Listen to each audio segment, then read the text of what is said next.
A croeso chi gyd, dwi'n siŵr cael chi gymryd y cyfle ar hyn o bryd i sicrhau bod eich ffonau chi wedi diffo, bod dim byd yn tarfu ar y cyfarfod. Croeso chi gyd i gyfarfod anodeddu a choffau Edgar Parry Llenor, hanesydd, ugail, barw, eisteddfodwr a llawer iawn o bethau eraill hefyd ynde. Ond mi fydd Caredigion y Steddfod yn ei gofio fo fel limrigwr yn mwy na dim. Ac mae yna un limrig arbennig o eiddo ydy y siaradwr cyhoeddus a hitha dim mynd i'r wal am fo. Mae'n blesar o'r mwyaf bod yma yn blesar o'r mwyaf. Bob amser yn blesar, bod yma bob amser, bob diar, bydd y dau nesaf. Roedd yna un a neb arall yma heddiw, yr un broblem ar gŵr bach anffodus hwnnw. Mae yna gymaint sydd â yn dos. Wel, dyma'r arwys o'n blaenau ni bore yma. I ddechrau mae mab Edgar, Will Williams, fydd yr rhannu efo ni, rai atgofion personol ag ati. Wedyn, i gael glwad tad, sain o gor brythoniaeth. Wel, mae'r dyn pysur wythnos yma di Myrddin ap Dafydd. Ond mae o yma efo ni bore yma, a mae o'n mynd i ddweud hanes llyfr Edgar wrtha ni. Ac ar ôl hynny, Tudur Dylan fydd yn sôn am Edgar yn y Babyll Wen. Ar ôl hynny, mi gael Tudur Pyw Cydd Dalyrnwr ag Edgar yn sôn am ei waith. Ac wedyn, mi gael glwad Len Jones. Cyfaith a chynydog i Edgar fydd yr rhannu atgofion â ni yn ei deyrnged bersonol o. Ac ar ôl hynny, mi fydd yn anhydar gyda ni gyd gael croesawu gwenda, priod Edgar, i ddeud gair ac i gael cyflwyno tlws coffa Edgar i gymdeithas Gaergafol Dawras. Ac mi fydd Tudur Dylan yn derbyn y tlws ar ran y gymdeithas. Wel, rwan, yng Clwb y Garreg Wen, lle roedd Edgar yn aelod ffyddlon a gwerthawr iawn am flynyddoedd lawr. Y patrwm oedd, a patrwm sydd o hyd, bod cyfle i bawb yn bresennol, ddeud i bwt ar ôl i'r siaradwr neu'r siaradwraig orffen. Ac Edgar fydda'r ola i siarad ym mhob cyfarfod. Fydda'n aros i bawb arall siarad cyn dweud. Ac wrth gwrs, fellwch chi fentro bod cyfraniad Edgar yn werth i glwad bob tro, a bob amser yn hwylio. A rwsyd neu gilydd, ond y gyfeiriad at croeso yn dod i mewn i'r cyfraniad. Bob un tro. Felly muno â thraddodiad Clwb y Garreg Wen yma, da ni'n mynd i gael ar y ddiwedd y cyfarfod recordiad a chrynodd o Edgar ei hun, mwyn i ni gyd gael yn atgoffa o'i ddawn deud o a'i hynamser. Wel, dwi'n mynd i dorri ar y cyfarfod trwy alw ar bobl ymlaen. Mae trefn y rhaglen cyfarfod gan bawb sydd yn cymryd rhan.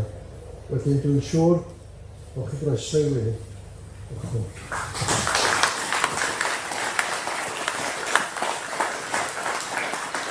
Diolch yn fawr chi.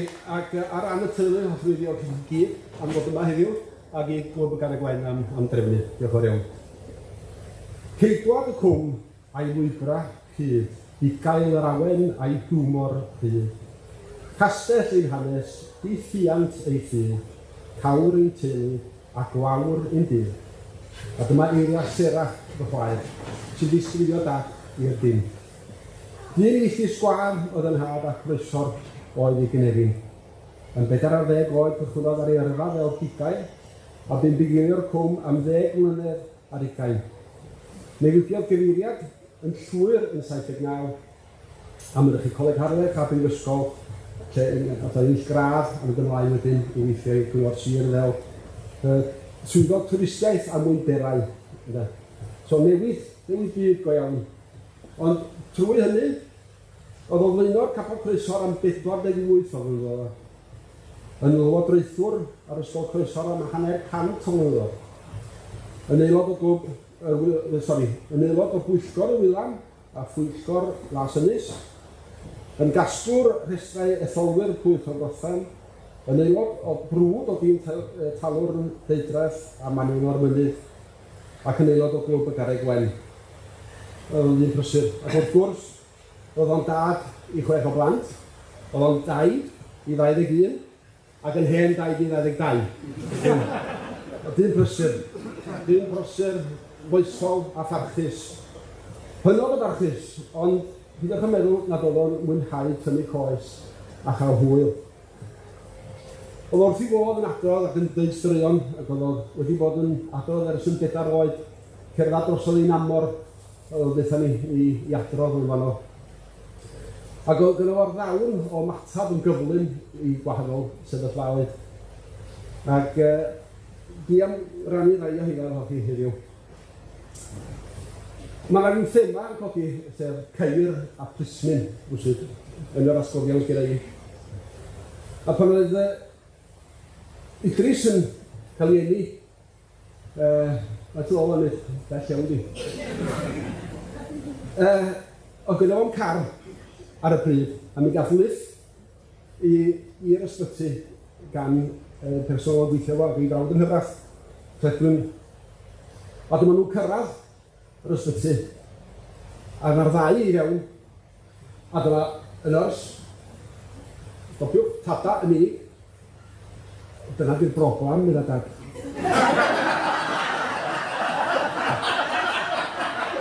Da ni'n siŵr iawn pwy ydy'r car.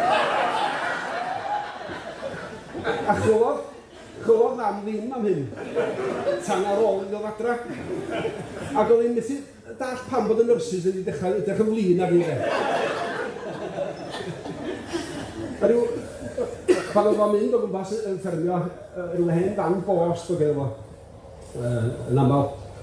Ac oedd o'n dod i fyny ffordd croeso'r ffordd bil rhyw gyda'r nos. A mi sylwodd bod yna gar blisfan tu ôl. Yn fflachio i ôl a goliadau mynd. A mae'n had yn ei droi i lawr ac yn mynd yn gynt. Oedd o'n rhaid stopio yn Bryn Hyfryd i adrodd giat i fynd ymlaen i gwm croeso. A dyma'r plisman allan. A fe dweud fo, Wanda, o'ch chi'n gweld bod fi'n flasio'n ola ac yn goliadau olwyddwn a gwela sy'n nhw. Wel, pas o'ch chi'n stopio? Wel, o'n i'n meddwl bod chi eisiau fynd yn gynt, a bod chi ar un sy'n mynd efo asio, sy'n mynd yn hoi i lawr. A tro arall oedd o'n dod adra o bicath efo nhw hen Land Rover. A hwn oedd yn cael ei stacio hefo. Hen Land Rover, wedi gwir, anghyffredin, oedd a gab yn ei hun, a dec yn ei gweld hi. Ac oedd wedi llwytho'r bel, hyn oedd eto fo. Ond o'na 2 oen llwas yn ffyns. Wedyn o'ch rhaid i'r cig yn ar ben y daswain. Ac oedd o'n dod am griciath i fyny'r un rhyw am griciath. A dyma'r goliadau plismin a stopio fo. A dyma sgio rownd y car, y Land Rover, o beth yn iawn. A dyma fo'i drws yn mynd o dweud, oedd yna, ydy'r cig saff ar ben y llwyth yna. Wel, gofyn o'n o. Wel, chwytho ni. Ie. Ie. Mae yna do arall yn o'n bitol bach yn mynd i coleg ac o'n cwto 2 o wercad mwy. A mi stopwyd o'n Bethal. A o'n mynd bach yn gyflym, Bethal o lle anodd iawn i fynd drwy ar 30. Ac mi stopwyd o, a mi cyrraedd o bryson ar ewn a dweud, o'ch chi'n mynd bach yn gynt, coedyn bod chi ddim stopio fi, meddwl o. A'r car oedd yn mynd ymlaen i mynd mor gyflym, bito gwyrdd o'r fatha hon yn union. Yn dod yn ffad, meddwl, ac yn gwybod ar bysfad i gwybod wedi. Oedd i fynd yn ôl y ci ar y ben y das, oedd ci yn rhywbeth pwysig iawn i'n hag wrth gwrs. Fel o'ch mam i ddeall yn sydyn iawn. Yn ddian iawn yn y berthynas dyma mot y ci yn drio ddod i iawn trwy drws. Os o ma, meddwl am.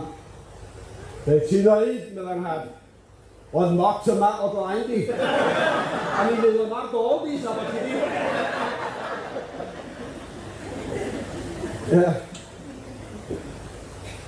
Wedyn, dwi rwan yn mynd i adael chi gwrando ar Idris yn adrodd un o'i barod gyn ar Aberdaron.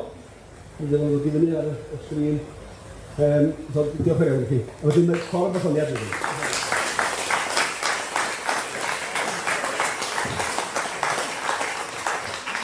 Pan gwir hen i galw, ar awen ddisgyfo, a phob beirniadaeth drosodd, a neb yn ganhwyrau. Mi oedd y amgylchwyr benthyg, flat out ar 94, dros creigiau a Aberdaron, i gonau gwyllt y môr.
Gwenda teulu amwyl a niferus a ffrindiau gyd.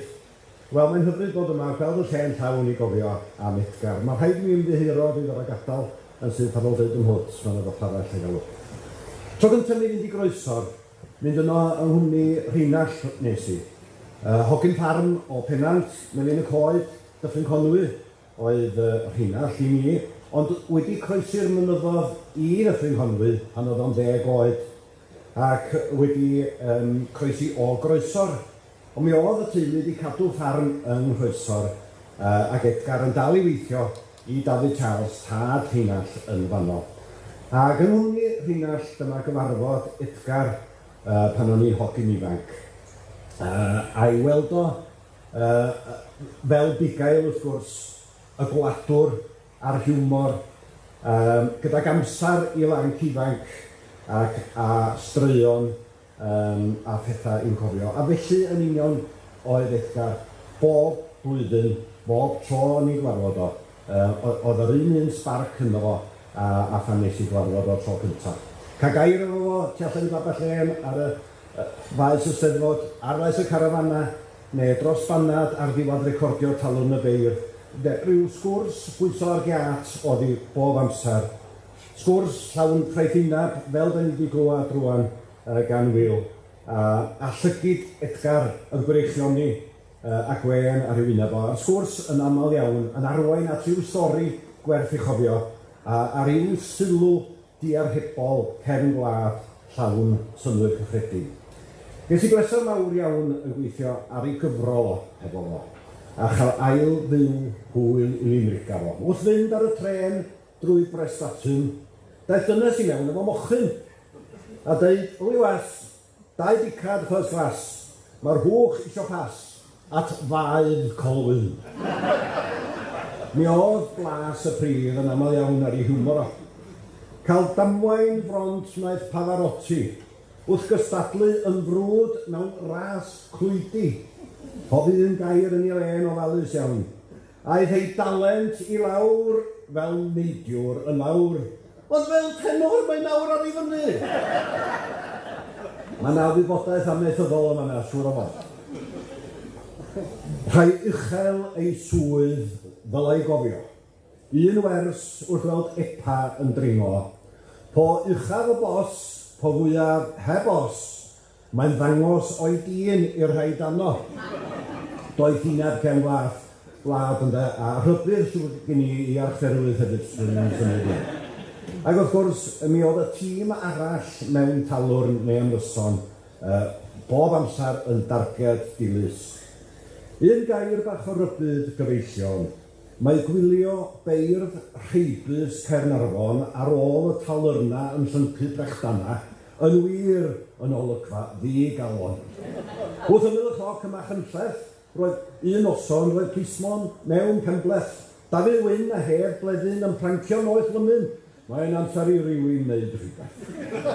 Ac wrth gwrs, doedd Gerallt Lloyd Owen ei hun ddim yn rhydd o rhag dioddau dipyn bach gan hiwmor pigog Edgar o dro i dro. Oedd Gerallt yn gwybod y meddwl y byd o Edgar a bardd hwyliog o feirionydd. Roedd dyn bach yn byw yn Llandwrog, dyn hynod o anwyl a hwyliog, nes daeth BBC ar ei draws wyddoch chi, a'i godi yn ddeiryn bach bigog. Edgar nath alw am hynny tro gyntaf erioed i siŵr. Wel, pan glwys i am golli Edgar chydig o flwyddyn yn ôl, es i fyny i Gwmni Croesffordd i weld y teulu. Ac bod hi'n ha, oedd hi'n niwl at ffraid y gweithlu, dweud y gwir, wrth i mynd i fyny'r cwm. Ond, awran yn hynny y teulu ar yr eilwyd, a chlywed y straeon a'r atgofion, ac oedden ni nôl yn teimlo yn hilwen cwmni Edgar unwaith eto. Wrth gofio Edgar Parry. Mewn hef, cysgau'r mynyddoedd yr haf hwn, araf fynd na'r niwloedd. Yna, torodd drwy'n tiroedd wen y grug. Gwen Edgar oedd. Diolch yn fawr.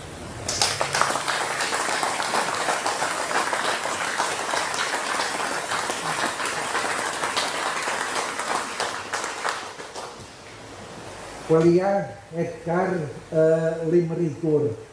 Ac oedd pob limrigwr arall drwy Gymru gyfan. Dwi'n mynd hapus iawn o weld Edgar yn cyrraedd y Babellen, achos o'n nhw'n gwybod bod Edgar wedi bod ym Mhabell Barddas yn rhoi ei limrig neu ei limrigau i fewn yn y bocs o'r hwn cyn cyfnod â chi rwan. Da chi'n gallu anfon y limriga ar y we ac ar bob math o drydar ar ei bethau felly. Ond efo, un y papur oedd Edgar yn rhoi papur i fewn yn y bocs ar gyfer cystadlu, a dwi'n di rannu cyfrinach efo chi rwan. Dych chi'n addo pidio dweud wrth neb. Gadw ni fo rhwng y pedwar lawr. Yn y Babellen, dwi'n dych chi ar y llwyfan, dych chi'n mynd gallu gweld y gynulleidfa dda iawn, achos mae'r golar yna chi, mae'r gynulleidfa'n gallu gweld y llwyfan, ond dych chi ddim yn gallu gweld y gynulleidfa.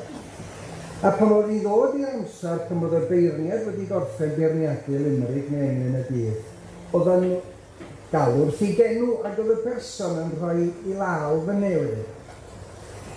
A wedwch chi'n mynd abod hynny nhw, a chi'n edrych allan, chi fod i wybod enwa pobl, ond mae rhywun yn dechrau mynd yn hen, ond o'n i wastad wrth y modd pan o'n i'n gweld mae Edgar oedd yn codi law, achos o'ch chi'n gwybod yn iawn bod chi'n mynd i gael yr enw'n iawn. Ac oedd hynny wedi digwydd sawl gwaith. Wedi cael help yn ffrind Dafydd Islwyn i edrych nôl. A wedi dweud hynny, dydy papurau Dafydd Islwyn yn llawn iawn, fel mae Gwenda'n gwybod, ond mae o'n ddigon llawn. Mae'r Gwenda'n mynd i gyfeirio at yr awr fawr yn 83. Wel, 84 mi'n isiodd o ar y dydd Gwener, 85 mi'n isiodd o ddwywaith, 87 mi'n isiodd o, 88, 89, 91, 94, 96, 98, 99, 2001, 2002, gyda llaw, 2004, oedd cofnodion Dafydd Islwyn, oedd o'n sgwennu Edgar Parry Williams bob tro. Pan oedd o'n cyrraedd 2004, dim ond Edgar oedd nawr, dwi'n mynd i redeg allan o un, 2005, 2006, 2009, 2017, yr holl flynyddoedd yna. A mae yna bobl yn dweud, o ie, mae ennill ar y limrig yn haws na ennill ar yr englyn. Nonsens. Rwchwch faint sydd wedi cystadlu ar enghraifft ar y gader yn yr Eisteddfod Lenni? 6. Faint sydd wedi cystadlu ar y goron? Mae dros 40 wedi cystadlu. Mae'n union un fath efo limrig y dydd ac englyn y dydd. Chi lwcus os gewch chi ryw ddwsin i 15 o englynion y dydd. Gewch chi dros 60, 70 o limriga'r dydd. A hyd yn oed wedyn oedd Edgar yn cyrraedd y bryd yn fwy na unrhyw un arall ar hyd yr holl flynyddoedd. Wel, pam bod oedd i cyrraedd y bryd? Wel, da ni wedi clywed nifer o fathau o limrigau o'i waith o yn barod. A be oedd Edgar yn dda yn ei wneud oedd, da ni wedi clywed bod o'n blaenor yn y capel. Dwi'n yn gwybod a oedd y blaenoriaid eraill sy'n gwybod y math o limrigau oedd Edgar yn ei sgwennu nhw, ond oedd o'n dangos I wybodaeth feiblaidd wrth groesi'r ffordd awr y Mwllheli. Y byrsiodd Samantha I bikini. Pidwch yn poeni, mae'r gyfeiriadaeth feiblaidd yn dod wedyn. Pan syrthiodd o'i breichiau, ddau ddwsin o fala, a'i ci o blant adda i'w codi. A wedyn mae o'n sôn am y parchedu. Hen Rhaglen mewn persan pur weston, eisteddodd heb feddwl ar ddreinog. Fe deimlodd i'r byw, ond diolch I Dduw, roedd I allan o glyw I gweinidog. A mae ddrwg yn ei gwendon, dych chi'n abod o'r Samantha yma? Mae Samantha yn codi ffen mwy nag unwaith mae'n ddrwg yn ei wneud. Trefeddod yn wir yw'r olygfa, a welir o gopa yr wyddfa. Dych chi'n gweld yr odl yn dod yn dydach chi? Ond pe gwelech chi yr olygfa ges I wrth ringo tu ôl I Samantha.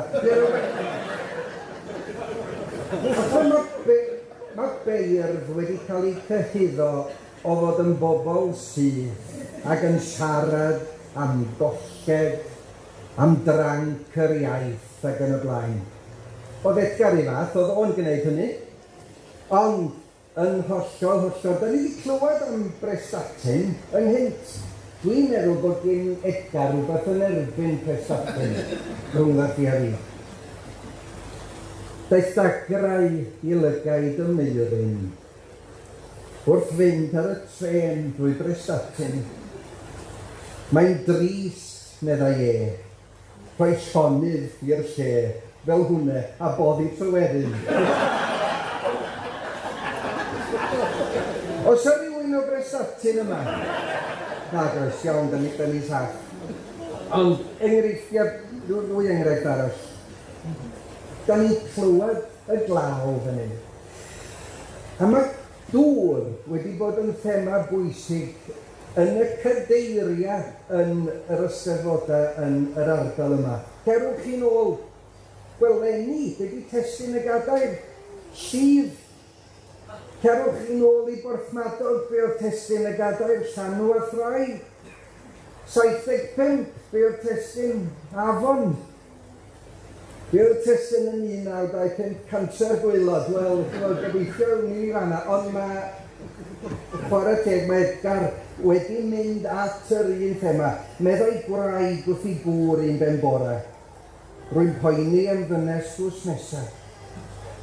Mi glywaf rwy'n siŵr, sŵn dyn yn gwneud dŵr, a tydi gŵr I ddim adra.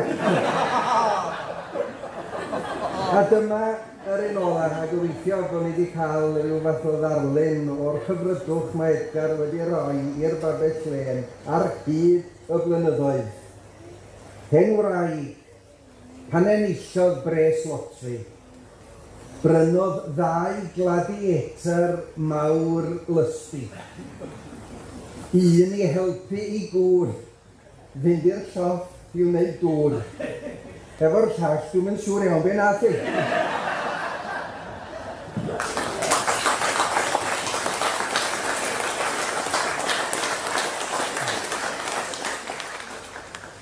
Wel, Gwynta a anwyl gweithion.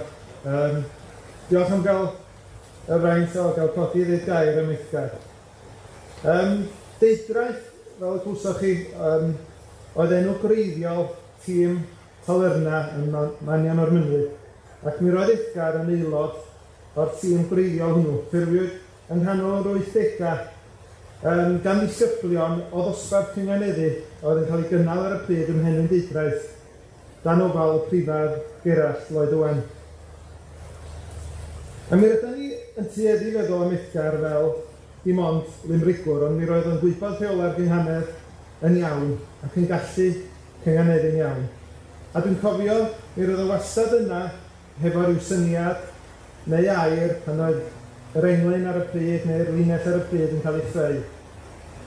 Ond oedd ots Be oedd y dasg? Dawn fawr Edgar, fel da ni wedi glywed yn barod, y creu darllen, a hwnnw fel arfer yn ein digri.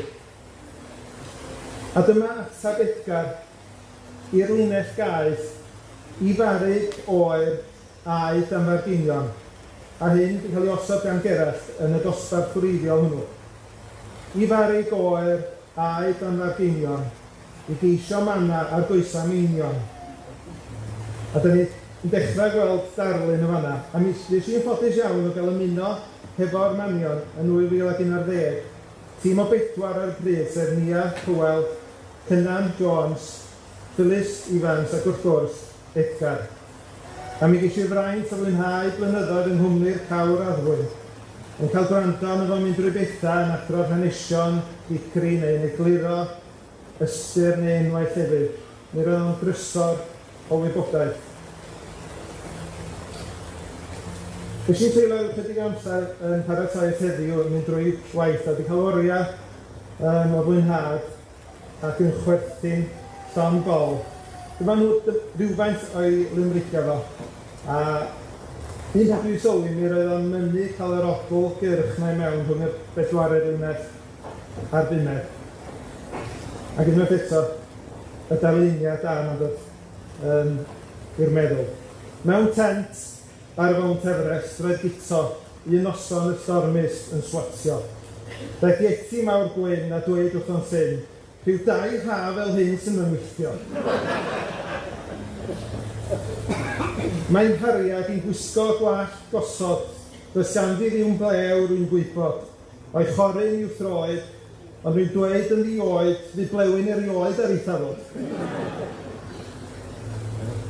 Roedd Wil Fotiganol yn gwybod na lwyddodd ei fan i ddarganfod a'i Wil Foti ucha yn tei Wil Foti isa cafodd o gwistia mor hynod. Yn cofio fo'n deud hon yn y cell B mewn gornes yn erbyn Cynarfon, a'r lle'n morio chwrthi. Mi welais i ddyn bach esgyrnog ar ôl mynd nôl i Flaenau Ffesiniog. A'i wraig ar ei gefn, dros 20 stone 7, ond diolch i'r drefn, ddim yn feichiog. Fel tata bod ni'n feichiog yn ei gwahaniaeth. Ond fel udodd Myrddin gyna, mi roedd y meirin yn aml iawn yn gocyn hitio gan Gerallt, ond gan bawb y digwydd. Ac mae hon i'r meirin, Gerallt yn cael ei tryma. Roedd dyn bach yn byw yn Llandwrog, wnaeth ffortiwn a mynd yn gyfeithog heb wneud bygyr ôl, ond eistedd yn ôl a barnu beir ffôl yn fawreddog. A wedyn dwi'n cofio ei ornes olaf a hefo'r manion yn y bar bach yng Nghanarfon, ond Ceri Wyn oedd y meirin brythynnu, a fo gafodd y glec yma. Limerick yn cynnwys y linell, mae'n anodd dweud na oedd y gorau. Mae'n anodd dweud na ar y gorau oedd y dasg. Mae'n anodd dweud na ar y gorau, ac adael hen ffrindiau'r telyrnau. Ond mae'n amser i mi ddweud ffarwel wrth i chi a'r mwnci sy'n rhannu'r marciau. Wrth drafod heno heddiw hefo Gwenda, mi ddangosodd bennill i mi, pennill mawl neu dychan oedd y dasg i'r ymgymerwr. A mi ddoth i ar draws y bennill yma wrth fynd drwy waith Edgar, pennill ddoniol iawn ond llawn eiron i bellach. A dyma hi, pennill mawl i'r ymgymerwr. Ymgymerwr fydd y Migael pan fydd chladdu arnaf. Efe wna len i orwedd danforfeidd gwelltog. Efe am rhydd i orffwys ger llaw y dyrfa dawel. Efe ni ddychwel fenaid. Efe ar rydd fy hanes yng nghlofnau Deli Post mwyn ei enw. Ie, petrafeilion ar fy hyd yn ei gerbyd angau, nid ofnaf niwed. Can ystyddi di gyda mi, dy ddwy limasin am dilynant. Ti arlywi wledd ar fy rhan yn drud i'm holl alarwyr. Llenwais dy hers a phetrol, dy ffioedd sydd falu.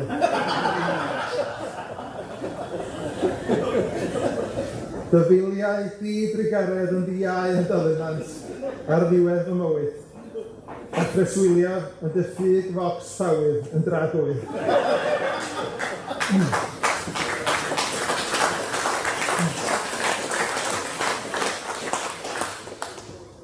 Fel son wedi eisiau, mi roedd ganddo fo berthynas dda hefo Gerallt.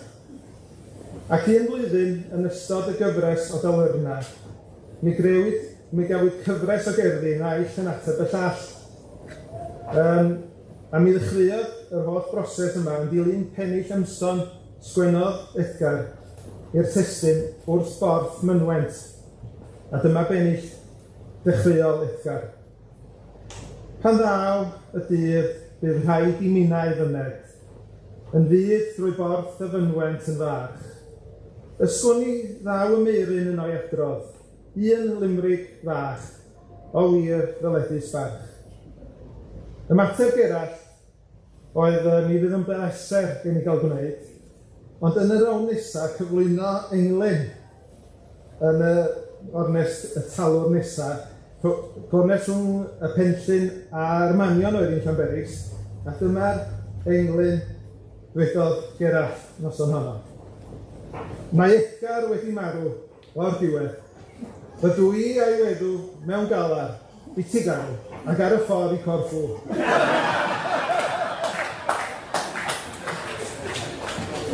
Ond dim dyna'n diwedd.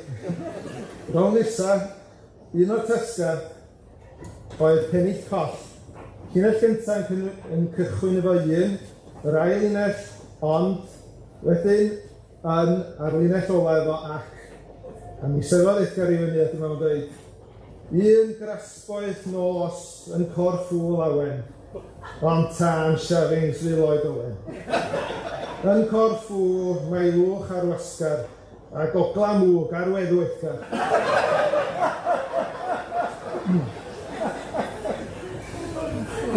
Dwi'n orffan, dwi'n mynd yn ôl at un o limriga Edgar, a dwi'n meddwl bod hon yn anfarwol. Y cefndir oedd gwylfau Dyffryn Allar manion yn cysadlu, a diwrnod yma mi roedd Edgar wedi bod hefo Gwenda yn gweld teulu mewn sbyty yn Lerpwl. Y dasg oedd limrig yn cynnwys y linell, roedd nain wedi dall ers blynyddoedd. Roedd Edgar i'w lun wybod beth eisiau dweud mewn fo, ond oedd yn methu glir a chael ei weithio. A deud gwir, doedd ddim yn gwybod pam sefodd ei fyny ar y noson yn yr wyl fai, fi oedd yn mynd i ddod allan, oherwydd pan sefodd ei fyny hyd yn oed yna'n byd ar bapur. Ond beth bynnag, dyma bydd oedd allan, a mae yna gymaint o wirionedd, doniolwch a thristwch yn hon. Roedd nain wedi dall ers blynyddoedd bod taid ddim yn dall ers blynyddoedd. Ond roedd taid wedi dall bod nain wedi dall bod taid ddim yn dall ers blynyddoedd. Diolch yn eich eto, bod chi'n mynd rhan.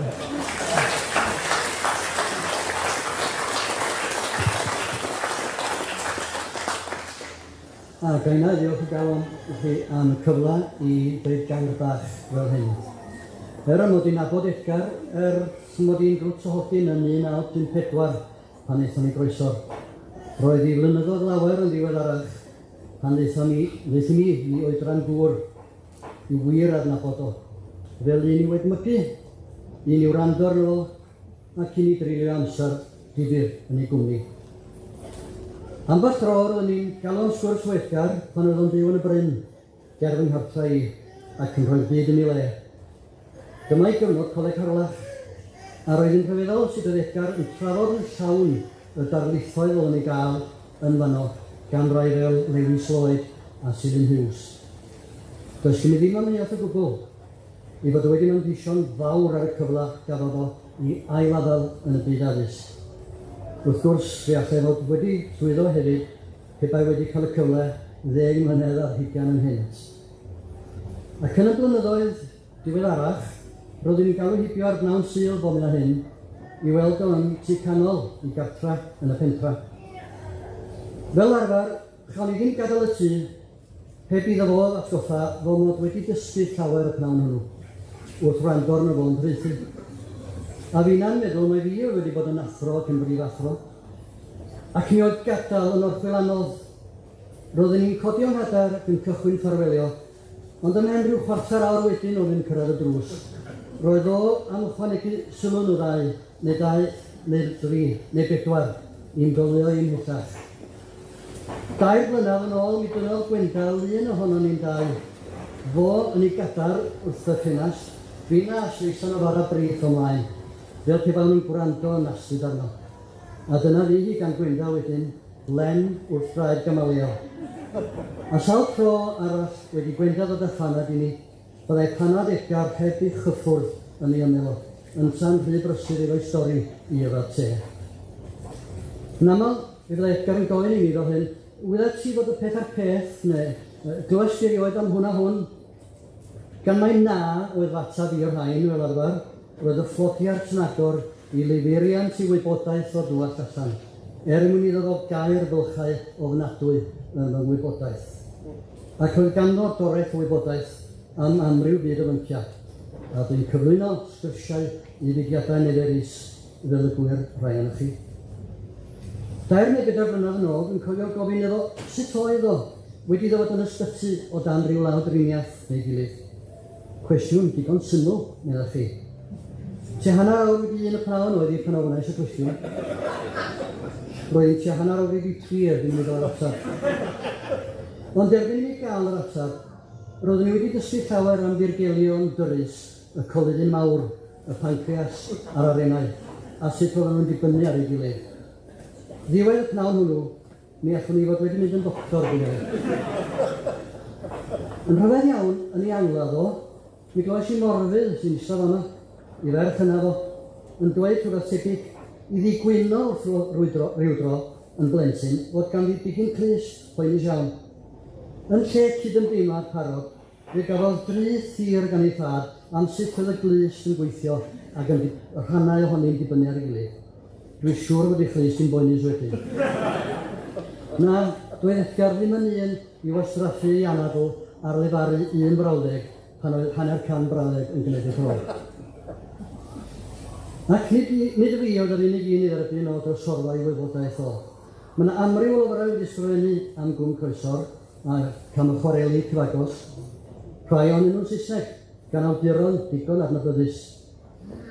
Yn amlach o ffeidio, mae rhagymadrodd y llyfr yn cyfleu diolchgarwch yr awdur am gymorth Edgar Parry ynglyn â'r wybodaeth neu gilydd. Mae hynna'n gofiant Moses Cello gan Edran Farrell yn un o'n nhw, a chofiant y nofelydd Patrick O'Brien, fu'n byw yn Croesor ddiwedd y 40au ganrif o'r blaen, a gan Dean King, yn ddau sy'n dod i'r meddwl rwan. Fi Sebryd y llynedd oedd y trola i mi weld Edgar. Nisedd yn y rhes laen efo Gwenda, pan gyflwynas i ryw gwt o sgwrs am Bob Owen Croesor ym Mhlas Fondanw. Hon oedd yn ymdrech gyntaf i wneud hynny, ac roedd yn fwy nerfus oherwydd oedd Edgar yno.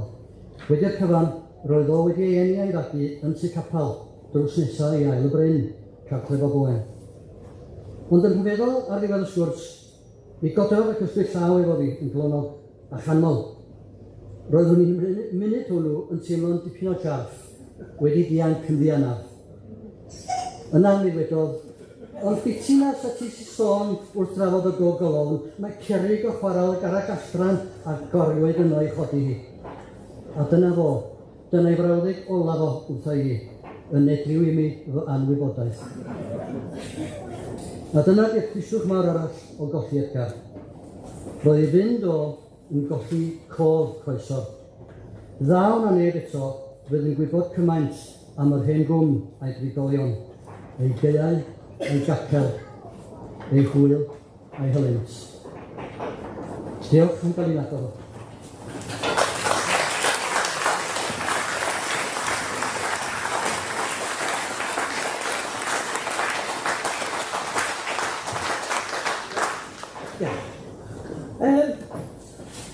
Mi ges i ganol o gardiau e-bostiau, diplomata bethau, wrth hynny nhw'n symudio adrodd, ond yma un symudio adrodd i chi.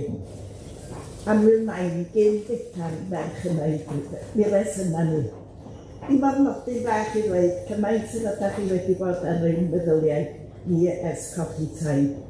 Mae taid yn un arbennig iawn iawn, yn brenin y teulu, yn dad, taid ac hen daid heb ei ail, ac yn ffrind ffyddlon fawr. Dwi mor ddiolchgar o'r atgofion sydd gennau dros y blynyddoedd. Nid yn unig o taid, ond y berthynas chi a taid. Mi ydych chi wedi bod yn esiampl perffaith i bawb beth ydy cariad pyr. Eich hapwynt y flwyddyn i ni oedd cael mynychu'r Eisteddfod ac aros yn garafan yn y cyfnod llawn. Tent oedd yn y dechrau ac Eisteddfod hyffyn oedd y gyntaf i Edgar i fynychu am y cyfnod llawn gyda charedigrwydd Ieuan Parry.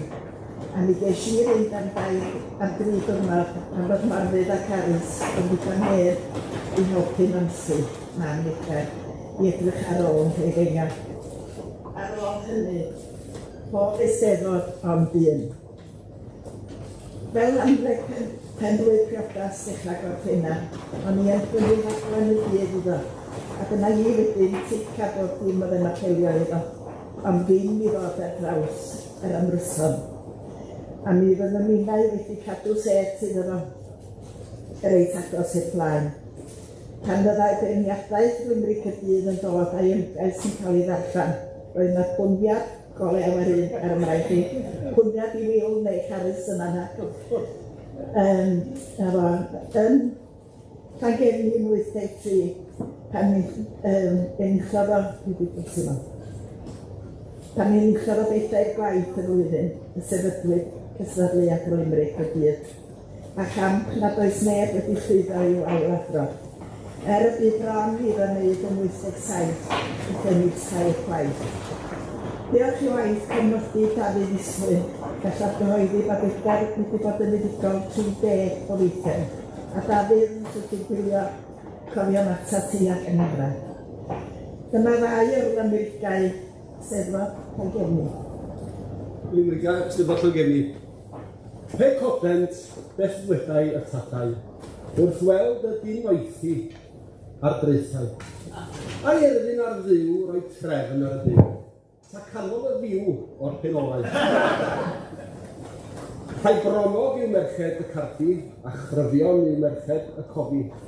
Gan merched Sir Fôn mae'r bronau a'r bron, ond llais fel trombôn, ti'n gwybod biti. A mae o gerall oedd wedi gofyn, os oedd o'n siarad o brofiad.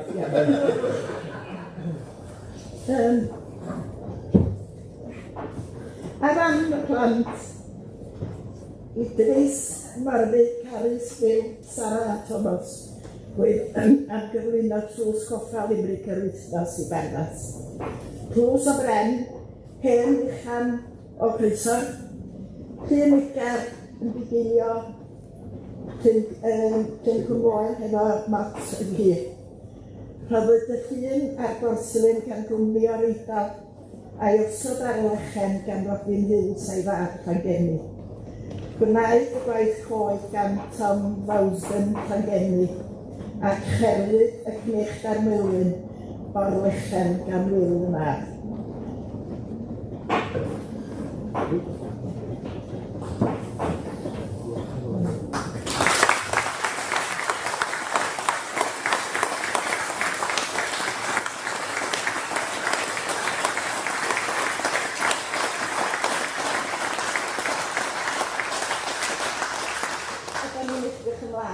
I gael gweld Gwynedd ennill y blwyddyn yma. Wel, diolch yn fawr. Gen i'r gair yn gyflym iawn ar ran barddas i ddiolch yn fawr am y drws coffa yma.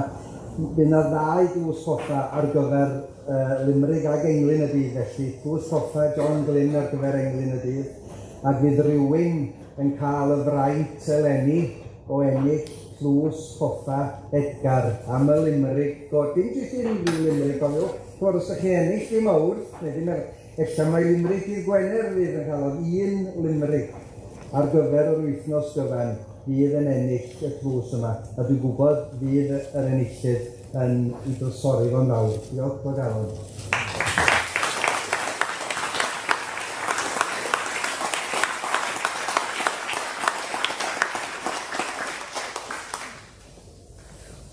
Oedd hi'n dod ers dipyn i'r tŷ yma, tu'n wylod stryd yn hyfryd, a'i ffrindiau hi o Llundain tra bod yna. Ia, hotstrom o'i de. I gyddiad meical iawn y dyn efo'r Open University yma dedi. Oedd mas yna o bobl, oedd Tom Hotstrom am un o'r cryd, felly. Oedd ni fod yn deg, chi feddwl, wel, mae'n lle eitha croeso'r o ddynas yma yn torri tir newydd iawn, swn i ddweud. Oedd hi'n byw yn Brynhyfru, ac o'n y tai, o'n yn llawer o, wel, o'na ddŵr yn meddwl mewn tap ochr allan wrth o drws a dyna'r gwbl. A mi fyddai gweithio'n yn mynd i'r afon. A mi oedden ni cau yr afon yn fanno, mewn rhyw dro yn yr afon. Ac mwyn lle golchi defaid o dweud gwir, oedden ni'n gwneud dam golew ar draws i rhaid godi'r dŵr i fyny. Ac oedd hi wedi gweld hwnnw'n lle eithriadol o hwnnw sydd i hi ac oedd mynd yn bora ac oedd hi'n drochi'n y dŵr. Ac oedd yn beth cyffredin i chi weld yna lle hoed hi, a'i maint yn mynd i'r afon felly. Ac doedd hi'n chwaith yn gwisgo dim byd o gwbl amdani sy. A fydda hi o'n mwynhau hun yn neidio i'r afon yma fel hogan o dweud y gwir. Dweud y gwir, ta di hwnna. Dwi hen lanc yn byw ar draws yn y ffarm y fanno. O dweud anwyliaeth. A mi fydda un o hwnnw nhw oedd yn ffarmio yn godro allan oedden ni dweud amser yno. Oedd yn dar ôl y ddiwch e godro eich edrych sefyll.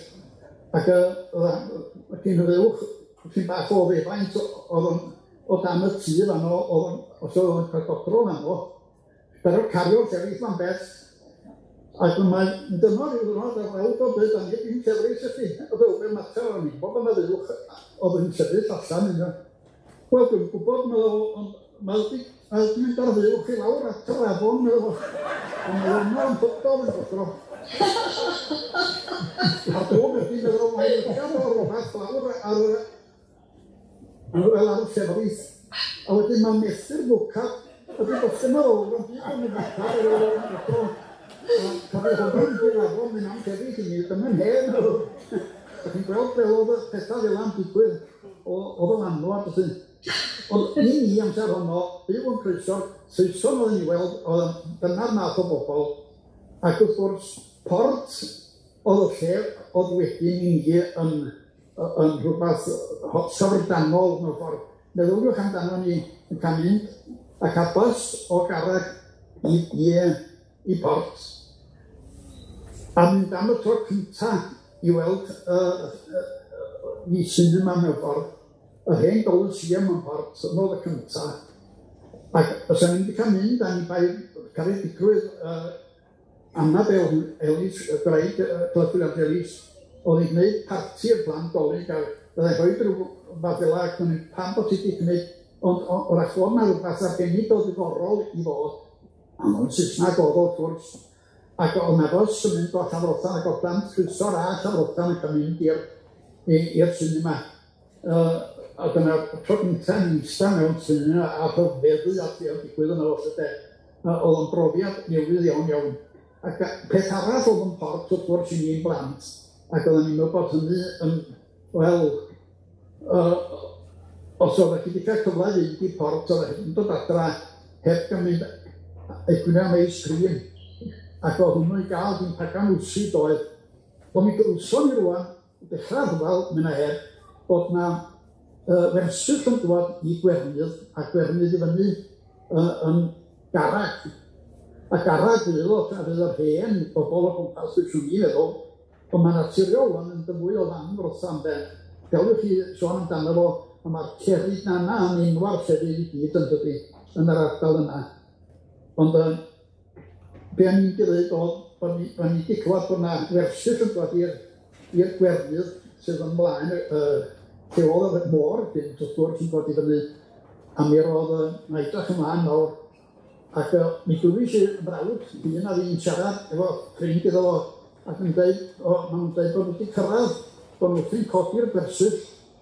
A mi ddweud i ddewr, sy'n cael golwg a hwn. A mi clwys i nhw'n dweud, iawn i lawr i dylein hwn yn hir yn mynd, a mi gael ni olwg gan o fo. gan os ys ni dim hwyr ti ond ar o bod yn ysgol a mi ddylus i sy'n defo nhw ond oedd yma'n meddwl bod digon hen i gael mynd lawr i fel peth felly a fi'n gael ei adra ar mi ddilyn o hyd carreg yn ôl iddyn nhw a mi es i lawr a mi colli sŵrwa a mi es i lawr at y camp a dyma neb yno dim ond wel rhyw fath o sica sy'n wedi cael ei gosod i wneud cysgod ac i ddweud yn ras iawn a mi yna lot o goed a sy'n a bwcedi'n llawn o hwylion a ddim copa wastog o neb arall yno a mi ddylus i'w gweld y ffon bwcad o hwylion a'r dian o'n i'n cael traffath ysyn eisiau hoelan rhywbeth eisiau nioni hen hoelan yn ymal iawn a dyma fi rhoi dyrnad o'r hwylion yn bwcad a dyma fi'n dadra ac oedd mrawd yn dadra ymlaen i mam yn gofyn sy'n ni wedi bod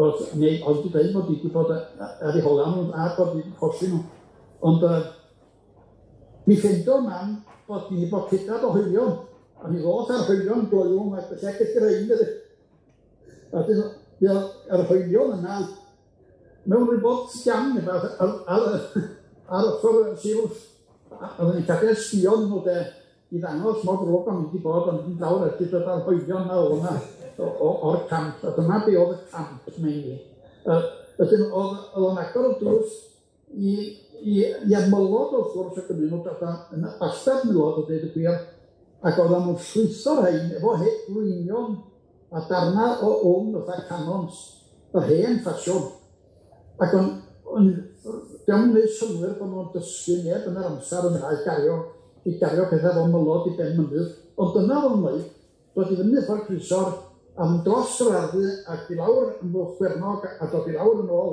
a hyd y ffordd gyda'r estran yn ôl i Gwernydd ac oedd nhw hefyd yn mynd i gyfeiriad hyd yn y gweithiadau ond dyna oedd y marfer yna a mi fysa yna cymryd y ffordd drosodd ac yn cerdded ar hyd y ffordd efo'r mylod a yna'n lle i wneud efo'r car a wneud o'r car yno sef disgwyl i'r mylod yn mynd yn ei amser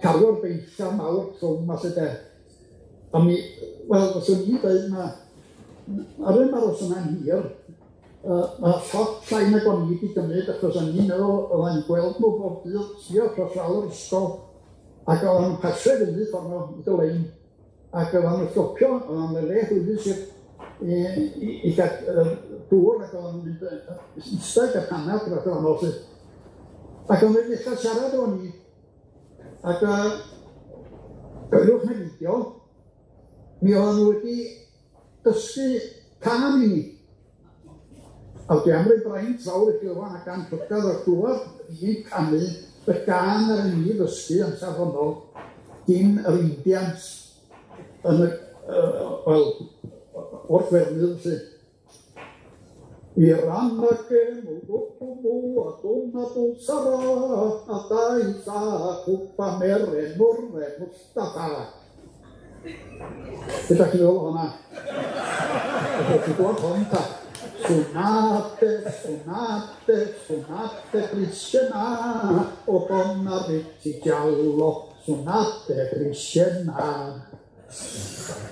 Dwi wedi canu hwnna i rywun o blaen sydd bod yn holi hanes yn Indians a mi fydd o ar y rechdion neu rhywbeth yna.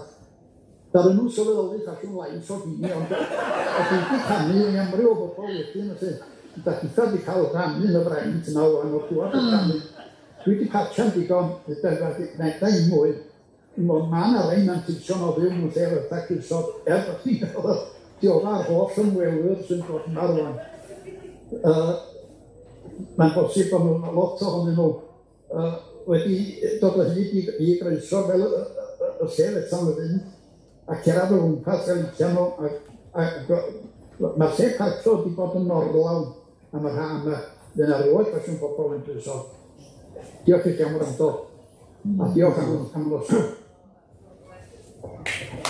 Dwi'n meddwl bod pawb wedi cael gyfle ac da ni wedi cael cyfr yn ystod chylsag iawn i bobl. Mae'n siŵr bod Edgar wedi hanghofio fod o'n cael ei recordio neu'n ffodus wedi cyfadda fod wedi bod yn dwy'n hwylion.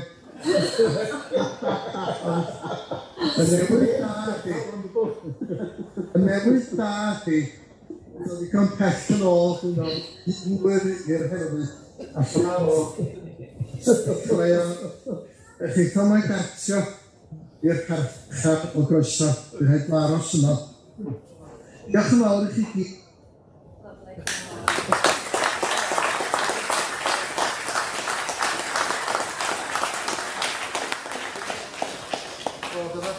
Dwi'n ama braidd bod y rheol iaith yn cael ei thorri, ond dwi'n siŵr cael hi bardwn am hynny.